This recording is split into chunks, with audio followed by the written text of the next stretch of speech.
নিজের golden boot নিলাম করে পাওয়া 12 কোটি টাকা নির্দ্বিধায় যিনি দান করে দেন প্যালেস্টাইন বাচ্চাদের উদ্দেশ্যে, তার নাম Ronaldo, Cristiano Ronaldo dos Santos.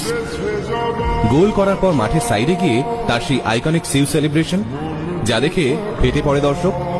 আবার এই ক্রিশ্চিয়ানো রোনাল্ডো বিশ্বকাপে ছিটকে যাওয়ার পর কাঁদতে কাঁদতে মাঠ ছাড়েন। বিশ্বকাপ থেকে তার টিম বাদ, তার উপর ম্যানচেস্টার ইউনাইটেডের মতো ক্লাবের সাথে ঝামেলা। বিশ্বকাপের পর ইউরোপের কোনো ক্লাবে তিনি আর যোগ দেননি। বর্তমানে তিনি পাড়ি দিয়েছেন সৌদি আরবে। বিরাট কোহলি থেকে কিলিয়ান এমবাপ্পে, তাবর তাবর প্লেয়াররা যে মানুষটাকে নিজের আইডল মনে করে, সেই রোনাল্ডোর সঙ্গে এই রকম হওয়ার কথা ছিল না।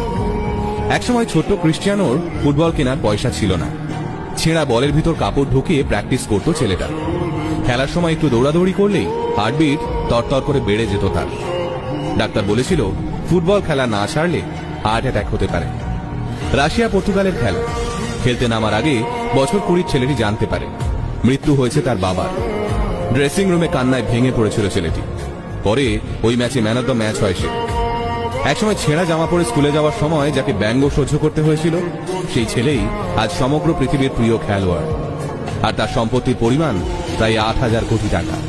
তিনি প্রতিটা অনুষ্ঠানে নিজের মাকে নিয়ে যান, আর সেই নিয়ে আপত্তি জানিয়েছিলেন বান্ধবী। মাকে নিয়ে বান্ধবীর আপত্তি